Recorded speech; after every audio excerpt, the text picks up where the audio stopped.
wakizungumza kuhusu dini. Mmoja wapo ni huyu bwana unamuita nani? Chionda. Tumemzungumza mara nyingi hapa, lakini kwa sababu ameleta hoja ambayo inazungumzika. Chionda yeye anapojaribu kuelezea kuhusu dini hakatai kuwapo kwa Mungu. Ndiyo. Yeye anachokikataa ni dini tu, kwamba dini imeanzishwa na wanadamu sio Mungu. Ndiyo. Ikiwa yeye anakubali kwamba yupo Mungu. Hiyo ni pointi moja. Kuna wale wachokonozi, wao wanasema dini na Mungu hakuna. Yani Mungu hayupo na dini ni mchakato wa mwanadamu. Waislamu wenyewe walikuwa yani tuseme walikuwa wanaenda wanakonga maeneo, wanakonga ile maeneo wanachukua, lakini vile vile wanautengeneza dini ya Uislamu ndani. Tukiangalia hata Mtume baada ya kutoka hijra alirudi akiwa na jeshi. Maana yake wale watu wote walifika wakaandikishana mikataba, lakini baadaye ule Uislamu uliendelea, japokuwa wale watu ambao walikuwa pale wa Makureishi wao walikuwa hawautaki Uislamu, lakini baadaye walianza hakukuweko na jinsi yoyote ya kuweza kutangaza dini kwenye nchi ambazo zina majeshi zaidi ya wewe kuwa na jeshi. Kwa mfano wa Kristo nasema kwamba Yesu alikuja akahubiri na alitaka kujenga amani bila kutumia jeshi. Nini maana yake? Wenye nguvu hawahitaji kuona mbegu isiyokuwa ile waliokuwa nayo iweze kuchomoza. Alafu wewe unataka kufundisha kuhusu Uislamu. Wanakuja na majeshi, wanakuja kukuataki. Njia ya kujihami nini? Mtazamaji wa channel yetu, tupo na Mwalimu Kimweli. Tunaongeaga vitu vingi na leo pia tupo kwa ajili ya kujifunza zaidi, kujifundisha. Kuna jambo kubwa sana limetokea hapa katikati kwenye nchi yetu baada ya video moja kusambaa kwamba hizi dini, kumbe hizi Ukristo na Uislamu ni dini ambazo zinatumika, yani zimekuja kutawala. Dini ni kama siasa. Tukaambiwa mpaka characters wake wale wahusika wakuu wao kama Jesus, tukaambiwa Jesus ni mtu wa kufikirika. Alafu tunaambiwa kwamba hizi dini kama Ukristo, Ulaya uliingia kwa ajili ya utawala, kwa lengo la kutawala watu, na Afrika nako tunaletewa kwa ajili ya kutawala, sio mpango wa Mwenyezi Mungu. Mwalimu, basi Mwalimu Kimweli, karibu bwana, tuongelee kidogo kuhusiana na hili. Habari ya leo, asalamu alaykum, hongera kwa kazi. Wa alaikumussalam wa rahmatullahi wa barakatuh. Kwanza kabisa mimi nimshukuru Allah subhanahu wa ta'ala na nimtakia rehema Mtume Muhammad sallallahu alaihi wasallam. Jambo ambalo umelileta ni jambo kubwa sana ambalo hata mimi nimelisikia likiendelea, kwamba dini sio mpango wa Mungu bali ni mipango ya binadamu iliyoasisiwa kwa ajili ya kutawala dunia. Lakini suala linalokuja kabla ya kwenda mbali, waliokuwa wakizungumza haya mambo, je, wanaelewa definition ya dini? Yani kwa maana unapozungumza jambo lolote kuna vipimo vitatu vya kielimu. Uwe na definition ya kitu husika, yani taarifu ya jambo husika. Uwe na uchanganuzi wa kielimu, lakini pia uwe na ushahidi wa kile unachokizungumza. Dunia inahitaji ushahidi kwa lolote unalolidai. Kwa hivyo ukidai kitu lazima uwe na ushahidi. Sasa ukiwa huna ushahidi unakosa haki ya kuwa na uhalali wa kuongea jambo fulani. Kwa mfano huo sasa, nimesikia watu wengi wakiongea lakini hakuna hata mmoja anayetoa ushahidi.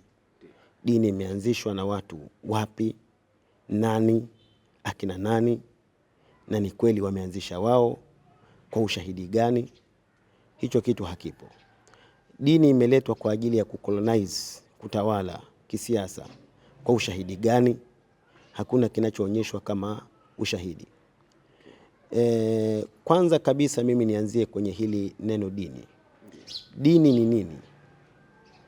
Kwa sababu ukienda kwenye lugha ya Kiarabu kuna neno adinu na lugha ya Kiingereza kuna neno religion. Sasa neno religion na neno dini kuna tofauti kubwa baina ya matamshi haya mawili. Ukitazama neno religion kwa msingi vile wazungu wanavyolieleza tamko hili, wanakusudia mpango wa mwanadamu kumtafuta Mungu. Yani kwa maana ya kusema kwamba dini kwa maana ya religion ni mchakato uliofanywa na watu ili kumtafuta Mungu. Lakini ukisoma dini kwa misingi ya Uislamu ni mfumo alioweka Mungu kwa ajili ya wanadamu. Sasa hapa kuna mifumo miwili tofauti. Kuna tafsiri kulingana na watu wa Ulaya kwa maana ya neno religion, kuna tafsiri kulingana na Uislamu, na hapa sisemi Waarabu tena, Uislamu, kwa sababu tukisema Uislamu tutazungumzia kilichoko ndani ya Qur'ani. Qur'an nasema wa hadha siratu rabbika mustaqima, na hii dini ya Uislamu ni njia ya Mola wako iliyonyoka, njia ya Mola wako iliyonyoka. Qur'ani sura ya 5 aya 3, al-yawma akmaltu lakum dinakum wa atmamtu alaykum ni'mati wa raditu lakum al-islam dina. Hizi aya mbili zaonyesha kwamba dini ni mpango Mungu alioweka kwa ajili ya watu, sio mpango watu walioweka kwa ajili ya Mungu au kwa ajili ya watu. Yani kuna namna mpango mwanadamu ameuweka kwa ajili ya Mungu au kwa ajili ya watu, na kuna maelezo yanasema mpango Mungu alioweka kwa ajili ya watu. Mfano nitakupa ili unielewe vizuri. Ukitafsiri neno democracy utaambiwa ni mpango wa watu kwa ajili ya watu, unaona, uliowekwa na watu. Ile ndio definition ya neno democracy. Na ukizungumza nje hapo, maana yake unazungumza kitu ambacho ni tofauti na hiyo democracy inavyozungumzwa. Kwa hivyo kabla ya kwenda mbali na kuzungumza mambo mengi, lazima uende kwenye ile definition ya tamko na vile watu wanavyolitumia wenyewe. Ukishapata ile tafsiri halisi vile wanavyolitumia, ndio utakuwa na uhalali wa kusema kweli huu ni mkakati wa mwanadamu kumtawala mtu au ni Mungu aliweka. Sasa hapa kuna kitu kimoja kabla ya kwenda mbali. Nimewasikia wazungumzaji karibia 2 au 3 hivi wakizungumza kuhusu dini. Mmoja wapo ni huyu bwana unamuita nani? Chionda. Tumemzungumza mara nyingi hapa, lakini kwa sababu ameleta hoja ambayo inazungumzika. Chionda yeye anapojaribu kuelezea kuhusu dini hakatai kuwapo kwa Mungu. Ndiyo. Yeye anachokikataa ni dini tu, kwamba dini imeanzishwa na wanadamu sio Mungu. Ndiyo. Ikiwa yeye anakubali kwamba yupo Mungu. Hiyo ni pointi moja. Kuna wale wachokonozi, wao wanasema dini na Mungu hakuna. Yani Mungu hayupo na dini ni mchakato wa mwanadamu. Sasa tukija kwanza kwenye pointi kwa mfano ile ya Chionda. Ikiwa anakubali Mungu yupo, sasa swala linalokuja ni hili: Mwenyezi Mungu amehusika kwenye kuumba? Ndiyo. Na kama amehusika kwenye kuumba, anawezaje kuumba halafu wale anaowamilikisha kwenye vile alivyoviumba asiwape taratibu? Na kile kinachoitwa taratibu ya Mungu kwa wale ambao amewaumba na kuwaweka kwenye kitu fulani au kwenye maeneo fulani kinaitwaje? Yani kwa mfano sasa mimi nijenge nyumba, halafu niwapangishe ndani yake wapangaji. Nawezaje kuwapangisha wale wapangaji bila utaratibu? Kuna katiba fulani, lazima kuna mikataba iwekwe pale, si ndio? Sasa Mwenyezi Mungu yeye aliweka dini. Dini maana yake ni njia, imeitwa sirata, ni njia ambayo Mwenyezi Mungu ameiweka kwa ajili ya nini? Kwa ajili ya wanadamu. Sasa hapa ni hoja kwa yule anayejadili kwamba dini imeanzishwa lakini anakubali kwamba Mungu yupo. Ikiwa anakubali Mungu yupo, lazima akubali kuna utaratibu Mungu kauweka. Yani ngoja mwalimu hapa.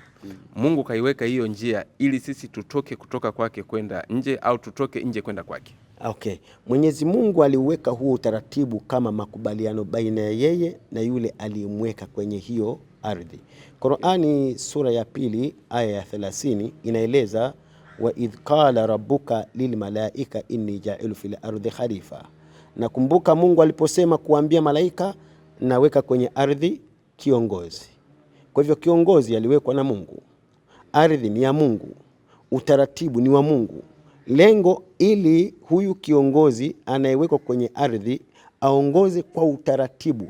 Na ndio maana kuna kitu kinaitwa khalifa. Yani atakayeongoza baada ya, anaongoza kwa niaba ya. Kwa hivyo huyu aliyewekwa kuongoza kwa niaba ya lazima awe na utaratibu aliowekewa. Mimi nakuweka humu, lakini nakuwekea njia ya muongozo inaoniridhisha mimi. Ukienda kinyume utakuwa umenikasirisha. Ukienda sawia utakuwa umeniridhisha. Kwa hivyo utaratibu uliwekwa huu kwa ajili ya mwanadamu kwenda vile anavyotaka Mungu. Ndio huitwa dini. Sasa kwa sababu watu wengi wamechukua neno dini kwa tafsiri za Ulaya kwamba ni human mind production, ni asisio au ni jitihada za akili za mwanadamu ndizo zimeanzisha dini. Ndio maana wana uwezo watu wa kusema kwamba dini ni mpango wa binadamu juu ya kuwatawala watu wengine. Aidha kuhusu Uislamu hakuna mpango ndani ya Uislamu wenye maana ya kumtawala mtu kidini. Ndani ya Uislamu hakuna. Hicho kitu hakipo. Ingawa hili jambo la kusema kwamba dini zatumika kisiasa hatuwezi kulikataa. Dini zatumika kisiasa. Watu wanaweza kutumia dini kwa misingi ya kisiasa. Lakini watakapotumia kwa misingi ya kisiasa, labda kama wametumia Uislamu watakuwa wamekwenda kinyume na maelezo ya Mwenyezi Mungu. Na hapo pia lazima tuulize ni siasa namna gani. Watakapotumia dini kisiasa kukolonize, maana yake kutawala watu, kuwa colonize, kuingiza utumwani, watakuwa wamekwenda kinyume na Uislamu. Kwa sababu Uislamu unakataza kufanya colonization kwa watu na unakataza kuingiza watu katika utumwa. Uislamu unakataza swala hili. Na ushahidi wa hayo yako ndani ya Qur'ani. Kwa msingi huo sasa, kama tunazungumza, mimi kama Muislamu tunazungumza kuhusu Uislamu, tunasema kwamba Uislamu unakataza utumwa, unakataza ukoloni, na kwa namna hiyo haiwezi ikawa dini ya Uislamu imekuja kwa ajili ya kukolonize watu. Haiwezekani ikawa hivyo. Naam. Okay. Kwa mfano, tuanzie hapo kwenye dini ya Uislamu kwamba haipo kwa ajili ya kutawala. Haipo kwa ajili ya kutawala. Tukiangalia yule kiongozi wa juu kabisa wa dini ya Kiislamu, si ndio mtawala kwenye upande wa Uislamu. Hata leo hii nchi yetu ikiwa dola ya Kiislamu, yule kiongozi wa juu wa Uislamu ndiye anakuwa mtawala. Hapo si ndio inakuwa inatumika kutawala, na zile sheria ambazo tutakuwa tunaziita za Mungu, watu watakuwa wanahukumiwa kwenda mpaka gerezani kwa sheria za Mungu. Ambapo hatujui kama kweli Mungu alitaka tutengeneze haya magereza, tuwafunge watu au tuwanyonge watu au tuwapige mawe watu kwa sababu za kidini, kwa sababu ya kukosea zile sheria za kidini ambazo sisi tutaziita sheria za nchi ikiwa Uislamu unatawala. Hapo si ndio naona kama Uislamu upo ndani zaidi. Alafu nitauliza kwenye Ukristo. Kuhusu Uislamu na uongozi, kuna tofauti ya neno kucolonize, kuwafanya watu kuingia kwenye ukoloni, na kuwaongoza watu. Uislamu haukatazi uongozi. Uislamu unakataa ukoloni. Umenielewa? Ndio maana hata aya iliyotoa mwanzo ilikuwa inaelezea kuhusu utawala. Qur'ani sura ya 2 ya 30. Wa idh qala rabbuka lil malaika inni ja'ilu fil ardi khalifa. Khalifa ni kiongozi. Kwa hivyo Mwenyezi Mungu alipomuumba mtu alimuumbia pia na mfumo wa utawala au uongozi. Sasa sio ukoloni. Ukoloni ni jamii fulani kutoka na kwenda kuivamia jamii nyingine na kuitia katika himaya, kuikolonize, kuitumikisha, kumiliki rasilimali zao, kumiliki watu wao, kudominate kila kitu katika jamii yao. Huo ndio unaitwa ukoloni. Uislamu hauruhusu kwenda kuwafanya watu katika ardhi yao kama wakimbizi. Hauruhusu. Uislamu unaruhusu watu wanapofika kwenye miji ya watu wengine kuishi kama watu wa mji ule, au la kama kuna hitajika kuwasaidia kuwatengenezea uongozi, hilo la ruhusiwa, kwa sababu jamii ziko tofauti tofauti. Kwa hivyo kuna jamii ambazo zinahitaji kuwa civilized vizuri, na kuna jamii ambazo ni uncivilized, yani hazijakuwa na ustaarabu wa kiuongozi. Na kiujumla ni kwamba Uislamu unapofika sehemu, utakapoingia, kusudi lake ni kumfanya mwanadamu ajitambue na ajiongoze kwa kufuata zile sheria za Mwenyezi Mungu. Ajitambue na ajiongoze, sio kumfanya mwanadamu kuongozwa kwa kuwa colonized, yani kutawaliwa. Hicho sio lengo la Uislamu. Na ninaposema kutawaliwa sasa hapa nakusudia kile nilichokitolea definition mwanzo, kutoka na kwenda kwa watu kuwafanya chini, kisha ninyi mliokuja kujifanya mko juu na kuwatumikisha hawa. Hilo ndio kosa ambalo Uislamu haulikubali. Naam. Katika ile misingi sasa ya kiutawala ambapo tunasema ni Mungu mwenyewe kaweka huo utawala. Je, zile sasa coercive measures zile zinazokuwa zinatumika, labda watu kupigwa mawe kwa sheria, tunasema ni sheria za Kiislamu lakini ni sheria za nchi ambayo ni ya Kiislamu. Zile zinakuwa za wanadamu au zinakuwa za Mungu? Mungu hapo kuna watu wanakuwa hawautaki Uislamu. Inatakiwa labda wakatwe vichwa kwa sababu huo Uislamu, viongozi wanaotawala hapo, wao ambao wanasema ni watawala wa nchi, vile vile ni watawala wa kidini. Kwa hiyo hapo sasa si ndio dini zinakuwa zinatumika kabisa kisiasa moja kwa moja? Kwanza kabla ya kwenda kuelezea kuhusu sheria hizi za kupiga mawe zimekaje, nianze kwenye pointi ya kuhusu Uislamu na kulazimisha mtu kuingia kwenye Uislamu. Uislamu na kumlazimisha mtu kufuata Uislamu. Hili jambo halipo katika Uislamu, na wala halijawahi kutokea zama za Bwana Mtume Muhammad sallallahu alaihi wasallam.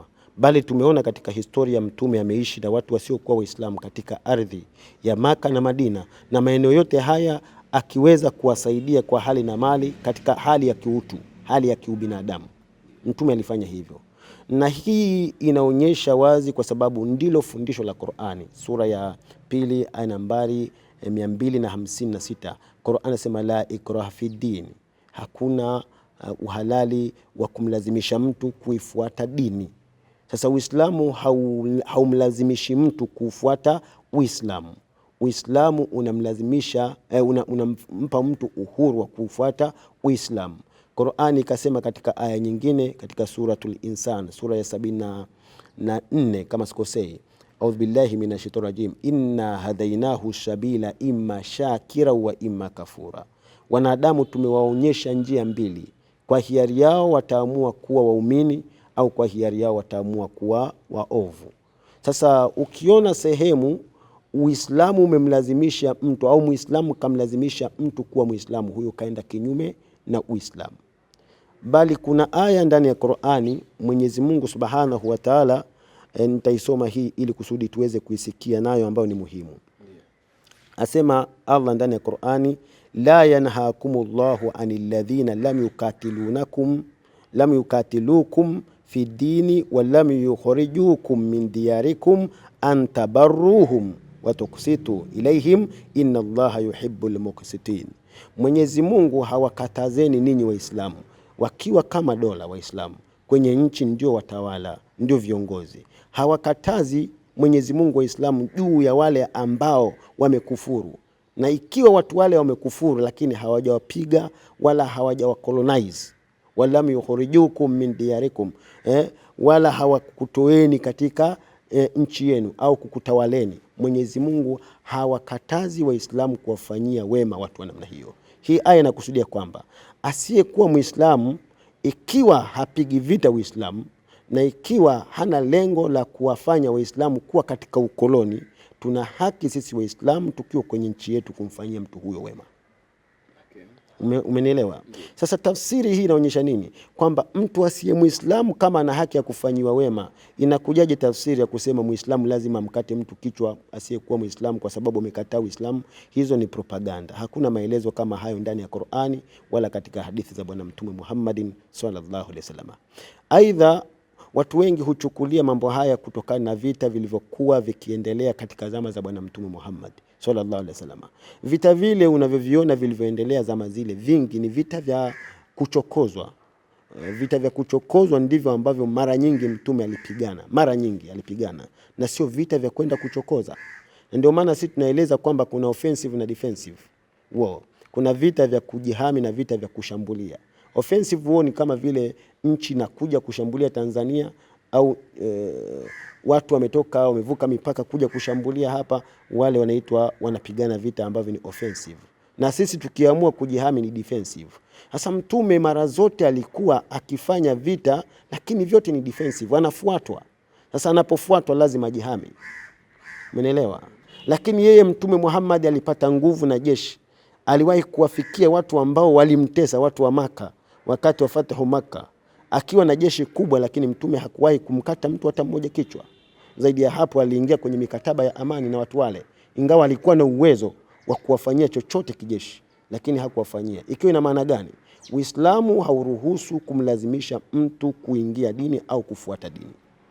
Sasa swali la pili ambalo umeuliza, je, zile sheria ambazo zina tawala za kumpiga mtu mawe, za kumhukumia mtu viboko na kadhalika, hizi sasa ni za nani? Hizi sheria ni za Mwenyezi Mungu.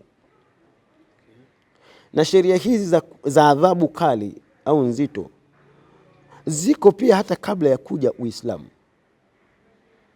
Kwenye makabila yetu hizi zilikuwapo.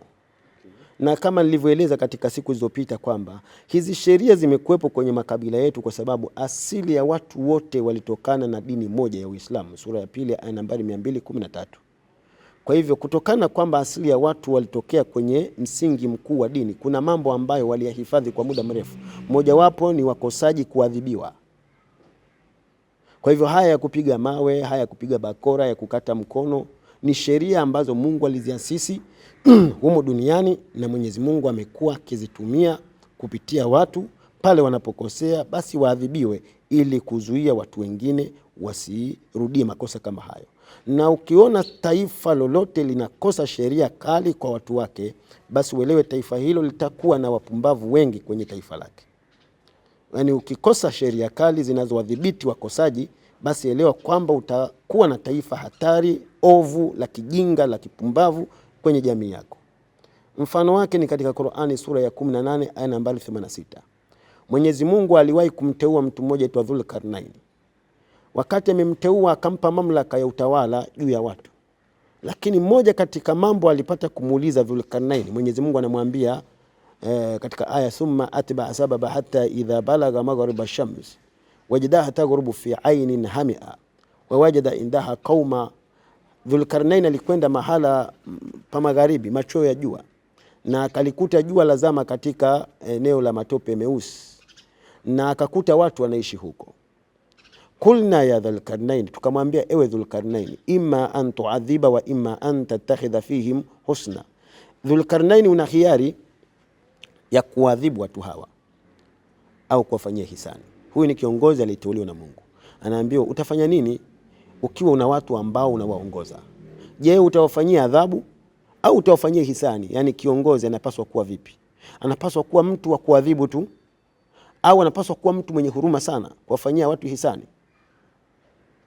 Hata wewe ungekuwa baba nyumbani, una watoto, unapaswa kuishi na watoto katika namna gani? Ni mtu adhabu tu au unawafanyia hisani tu? Vyote nafanya. Sasa Dhulkarnain akasema amma man dhalama fasawfa nu'adhibu thumma yuradu ila rabbih fayu'adhibuhu adhaban nukra. Atakayefanya udhalimu tutamwadhibu, kwa sababu wakosaji wasiposhughulikiwa huambukiza yale makosa kwa watu wengine, na kuna tengenezwa taifa la watu waovu, ufisadi unakuwa mkubwa. Kwa hivyo kusipokuwa na sheria ambazo zina uwezo wa kuwatisha kidogo wale watu ambao ni wahuni, wenye vipaji vya kufanya uhuni, basi utaona taifa linakwenda kuingia kwenye majanga makubwa. Na hili pia ndilo ambalo hata leo hii bara letu la Afrika, ingawaje hawa watu wanasema tunataka tuue dini ili kusudi tupate maendeleo makubwa. Tatizo la Afrika mojawapo ni kutokuwa na uwajibikaji mzuri kwa viongozi na raia wake.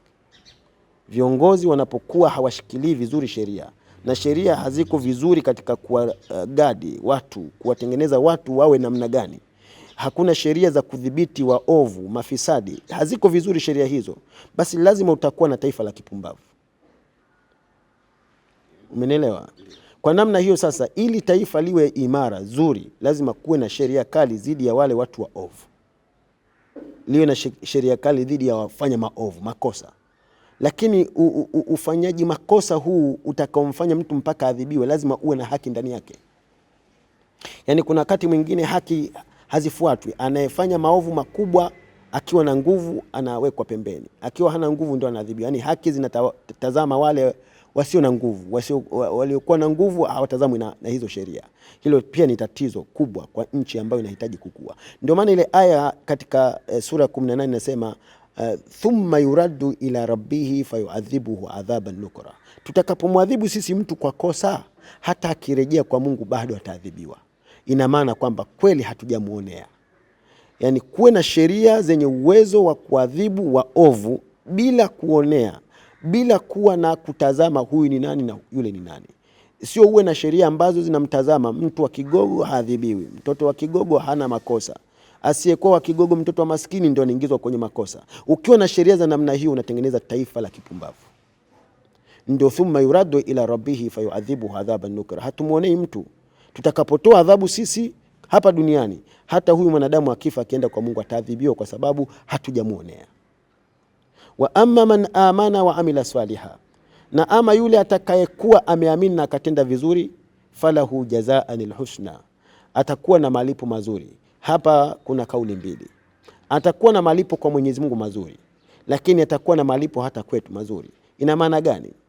Ina maana kwamba ikiwa wewe ni kiongozi kwenye ardhi na una sheria za kuadhibu watu wakifanya makosa, basi uwe na sheria za kuwapongeza watu wakifanya vizuri. Ukikosa hizo sheria za kuwapongeza watu wakifanya vizuri, hauwezi kutoa motivation kwa wafanya mazuri nao kuambukiza watu wengine. Yani ikiwa wewe hauoni mazuri na kuyapromote, basi unatengeneza pia mazuri yanahafifika mbele ya macho ya watu, unafanya hayana thamani mbele ya watu. Yani hata kama we ni baba huko nyumbani una watoto wako, mtoto amekuja na daftari lake katoka shule, unaona katika mathematics kapata hesabu ya kwanza, ya pili, ya tatu, ya nne, ya tano, ya sita kakosa.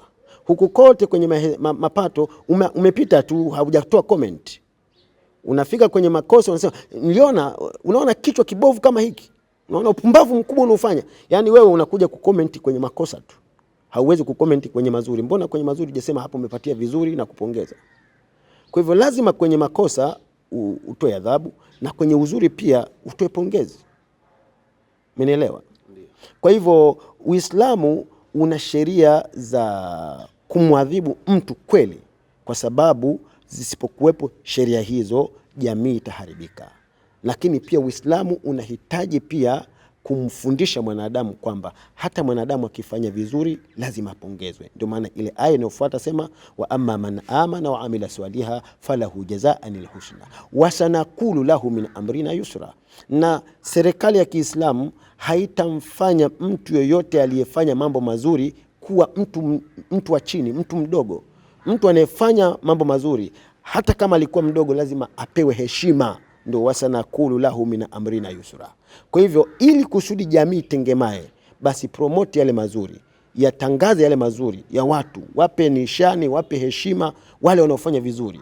Yani kungelikuwa kuna uwezekano siku moja rais wa nchi angesimama akasema, leo tumeamua kufanya dhifa ya kitaifa, tunampongeza bwana Simulizi, amefanya kazi vizuri na tunampa nishani, kama vile wanavyopewa na jeshi nishani, na raia pia wapewe nishani. Kwamba kwa mara ya kwanza sasa tumeona katika taifa letu mtu aliyefanya mambo mazuri huyu. Kama kuna nidhamu za tazamwa jeshini, basi tazamwe na kwa raia. Yule anayefanya vizuri basi apewe tuzo. Ukifanya hivyo maana yake una promote ule wema uendelee. Na ukiwa haupromote wema uendelee, haufanyi hivyo, wema hauwezi kuonekana na thamani. Kwa hivyo adhabu lazima ziwepo na pongezi lazima ziwepo. Hayo yote ni mambo yanahusika. Sawa, sasa hapo huyo mtu anayekuwa anafanya makosa ambaye anakuwa na ukosea Uislamu, yani anakosea maana yake anavunja zile sheria za Kiislamu. Hapo sasa atakapokuwa anarekebishwa kwamba anapewa hizo adhabu kwa kuwa anafanya yale makosa, si ndio analazimishwa kuwa Muislamu? Kwa sababu akiwa Muislamu maana yake atafanya hayo makosa. Ila yeye akikataa kuwa Muislamu, na kuna hii hapa kwa mfano hiyo umesema ya kukatwa kichwa, hiyo haipo, ni propaganda. Lakini kuna hii kwamba mtu akitoka katika Uislamu, leo hii wewe ni Muislamu, kiamua kwamba umetoka katika Uislamu, kwanza watakuja kushuhudia mara 3, ukikataa kwa mara zote 3 watakukata kichwa. Hiyo si ndio sasa kulazimishwa kwamba lazima ubaki kwenye Uislamu? Asante. Hiyo kanuni ya kuhusu kukata kichwa inahitaji maelezo marefu sana, kwa sababu kwanza haiko ndani ya Qur'ani. Kwa hiyo inahitaji elimu pana sana, sio tu jambo la kuharakisha kulijibu, na hilo ningekuambia ungeliacha, kwa sababu kwenye Qur'ani hilo jambo la kusema mtu akirtadi akatwe kichwa halijadhihiri moja kwa moja. Kwa hivyo ndivyo. Jambo la pili, sasa kabla ya kwenda mbali, ukisema kwamba mtu akifanya makosa na kuadhibiwa si kumlazimisha kufuata Uislamu. Sasa swala linalokuja ni pale utakapoona kwanza Uislamu ni nini, ni ukoloni au sio ukoloni. Hicho kwanza ungepaswa ukijue. Ukikujua kwamba Uislamu ni ukoloni, basi utasema kwamba yes, ishara ya kwamba Uislamu unamlazimisha mtu kumtawala. Na ikiwa sio ukoloni, hauwezi kusema je unamlazimisha mtu kumtawala ula. Kwa mfano wewe baba yako akikuadhibu, anakukolonize? Hapana. Anakusudia nini? Kunijenga niwe na maadili mazuri. Sasa je, Uislamu kuadhibu lengo lake nini kama unafanya makosa? Kwa kosa, kwa mfano nakupa kosa hili hapa. Kwa mtu ambaye yupo safi tu, hana shida yote, hafungi.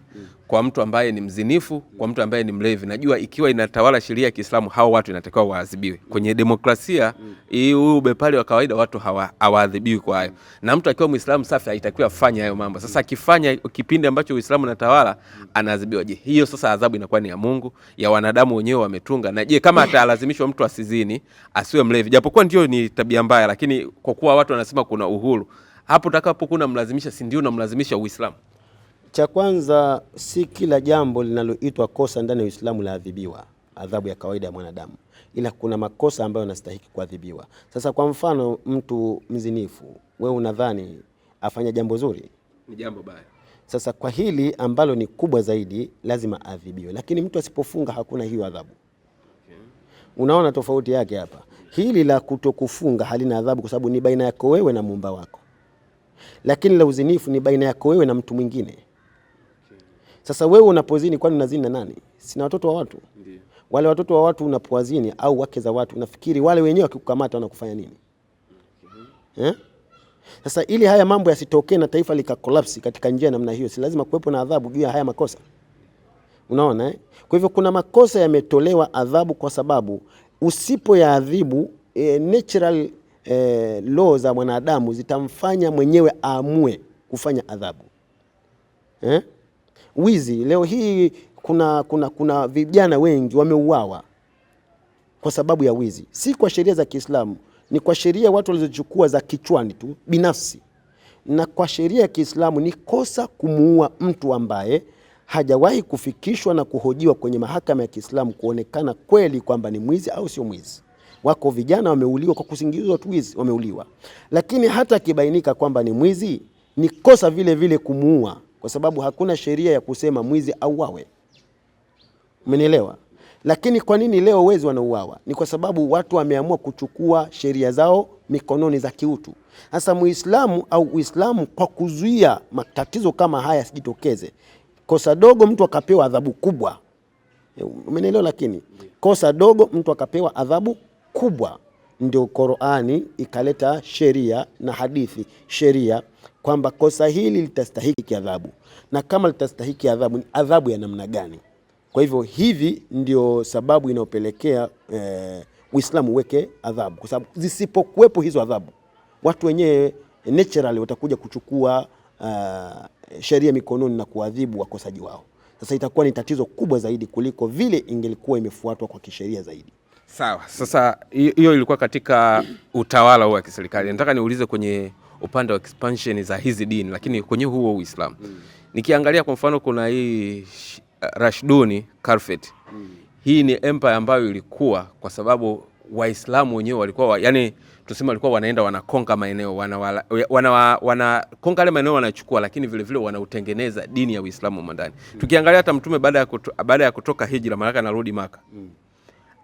Kwa alipokuwa Madina sasa anarudi Maka, alirudi akiwa na jeshi. Maana yake wale watu wote walifika wakaandikishana mikataba, lakini baadaye ule Uislamu uliendelea, japokuwa wale watu ambao walikuwa pale wa Makureishi wao walikuwa hawataki Uislamu, lakini baadaye walianza tuseme walifanyaje? Waliwahubiria wale watu ili wawe Waislamu. Wakati katika ile mikataba walikuwa wameandika kabisa kwamba hawatakuwa na nini, hawatahubiri tena Uislamu. Tunakuja kuna sehemu nyingine Uturuki, kuna mkataba ambao walikuwepo wa Kristo, Waislamu, utawala wa Kiislamu kasemaje, ili hawa watu tuwalinde. Kwanza tunataka watu wasiendelee kuwa Wakristo, halafu tunataka watu wote wawe Waislamu eneo hili. Lakini sio kwa kulazimishwa, lakini ili tuwalinde lazima uwe Muislamu. Lakini vile vile ili tuwalinde hatutaki tena muendelee kueneza Ukristo. Hauoni kama hapo ni njia zile zile za kuendelea kutawala? Kuanzia hiyo ya kutoka Madina kwenda Maka kule wakaenda kutawala na kueneza dini. Si ni vile vile katika njia zile zile za kisiasa tunazozisema? Hakukuweko na jinsi yoyote ya kuweza kutangaza dini kwenye nchi ambazo zina majeshi zaidi ya wewe kuwa na jeshi. Umenielewa? Lakini yani hata leo hii ukitaka ukombozi rasmi wa Afrika kama watu wanavyodai, sio Afrika iseme maneno tu, inatakiwa jizatiti kwenye mbinu za kijeshi. Nitakupa mfano. Kwa mfano wa Kristo anasema kwamba Yesu alikuja akahubiri na alitaka kujenga amani bila kutumia jeshi. Alitaka kueneza upendo. Nini kilichotaka kumtokea? Au kwa upande wa Kristo wanasema kabisa kilimtokea. Sikukamatwa, kupigwa makofi, mpaka kufika hatua wanasema wenyewe kusulubiwa. Ingawaje sisi tunaamini kwamba hilo jambo halikutokea. Nini maana yake? Wenye nguvu hawahitaji kuona mbegu isiyokuwa ile waliokuwa nayo iweze kuchomoza, mpaka uwalazimishe. Umenielewa? Sasa tayari dunia ishakuwa na majeshi. Alafu wewe unataka kufundisha kuhusu Uislamu. Wanakuja na majeshi, wanakuja kukuataki. Njia ya kujihami nini? Maana na wewe na jeshi. Lazima uwe na jeshi. Ndio kama Waswahili walisema dawa ya moto ni moto. Okay. Umenielewa? Kwa hiyo ili kusolve tatizo lazima utengeneze ile equilibrium. Kuna kitu kimoja katika second law of thermodynamics anasema ikiwa utachukua maji ya baridi au tuseme barafu, barafu kali sana, ile kilo moja, lita moja tuseme, barafu, alafu kachukua lita moja ya maji yaliyochemka katika kiwango cha juu cha joto, tuseme kiwango cha juu cha joto ni ngapi ile? 100. Sasa ukachukua lita moja ya barafu na lita moja ya maji ya moto, ukaweka kwenye ndoo, ukachanganya barafu na moto. Nini kinatokea? Barafu inayeyuka. Ikiyeyuka inakuwaje? Maana itakuwa maji na maji yanapoa. Na maji yanapoa, si ndio? Kunapatikana nini? Maji ya balance. Kuna kupatikana balance. Sasa kwanza, ili kusudi uendeshe mafundisho kiurahisi, utafute balance kwanza. Akiwa mmoja na nguvu, mmoja hana nguvu, yule mwenye nguvu lazima atamdhibiti yule asiye na nguvu asiendelee. Umeelewa? Kwa hiyo Mtume alitengeneza jeshi kweli ili kutafuta balance, ili mruhusu sasa yeye akihubiri au akifundisha Uislamu kusiwe na kikwazo kitakachomkwaza. Sasa baada ya kutafuta balance, unaona mafundisho yaliyokuja, hakuna kumlazimisha mtu. Balance tayari shakuwa hapo, lakini haulazimishwi kuingia kwenye nini? Kwenye dini. Ingelikuwa lengo lake ni kutafuta nguvu, kumlazimisha mtu kuingia kwenye Uislamu kwa nguvu, pale alipopata nguvu au alipoona balance ipo, alipaswa aseme sasa kwamba hakuna mtu atakayeruhusiwa kuishi humu, lazima awe Muislamu. Lakini maadamu hakutangaza hivyo, zaidi ya hapo alikuja na maneno ya Mola wake kimwambia la ikraha fi din, hakuna kumlazimisha mtu kwenye dini. Hii ni ishara ya wazi kwamba Uislamu haukuja kumtenza nguvu mtu juu ya kuamini. Hapo humlazimishi mtu kuingia kwenye dini, lakini yule asiyekuwa Muislamu kuna kodi analipa ambayo Muislamu halipi. Kwa mfano, huwa tunasikia kwamba hata hivi wanavyoongeaga huku Tanzania kuhusiana na kama utatokea utawala wa dola ya Kiislamu, tunaambiwaga ya sasa kwa maneno rahisi, Wakristo mtakuwa mnalipa kodi, Waislamu hawalipi kodi. Kwa hiyo sasa mtu pale huoni kama atalazimika awe Muislamu ili na yeye aingie huko kwenye upendeleo wa namna hiyo, kwamba mimi nalipa kodi, mwenzangu halipi. Wazungumzaji wa mambo haya ni watu wasiojua Uislamu vizuri, na kitu kibaya na hatari mno ni kuzungumza kitu usichokijua. Ukitaka kuchallenge jambo, kwanza lisome ulielewe, kisha ndio ulichallenge, uone yale makosa yake uyajue, ndio challenge. Lakini kama hujasoma kile kitu una challenge tu kwa kusikia, hilo ni tatizo. Uislamu una njia mbili za kuendesha dola ya Kiislamu. Unaposikia jizya, ambayo ndio malipo anayotoa asiyekuwa Muislamu, pia aliyekuwa Muislamu analipa zaka. Yaani zaka ni kwa Muislamu, jizya kwa asiyekuwa Muislamu. Kwa nini? Kwa sababu kuna huduma za kijamii, ambapo Uislamu utakapokuwa ndio wenye serikali, kuna huduma za kijamii.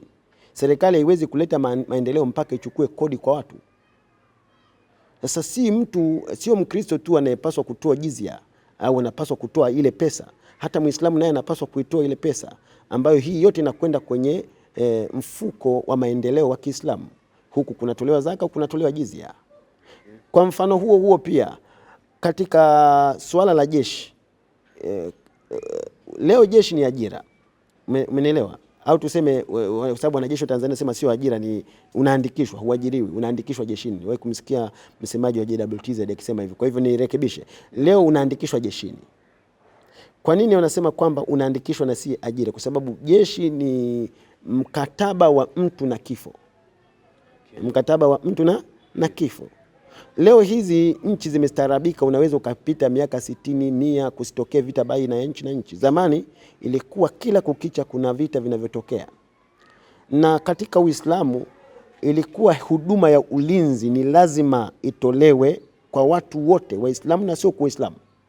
Na kila Muislamu ana ulazima wa kuingia jeshini. Kila Muislamu ana ulazima kuingia jeshini. Lakini haikulazimishwa kwa asiyekuwa Muislamu kuingia wapi? Jeshini, ila kwa hiari yake tu. Hii ni sana kusema kwamba unapewa ulinzi. Sasa kama unapewa ulinzi na watu ambao wamejitolea kuwa tayari kufa kwa ajili yako, wewe unaambiwa utoe jizya. Sasa unaonaje kwamba hapo eti nimelazimishwa kuwa Muislamu, wakati huyu yeye kaandika uhai wake rehani kwenda kupigana? Wewe unaambiwa kwamba utalindwa. Na Uislamu unaeleza wazi kwamba mtu yoyote asiyekuwa Muislamu akiwa katika himaya ya Kiislamu, bila kujali kwamba sio Muislamu, maadamu hapigi vita Uislamu, lazima alindwe.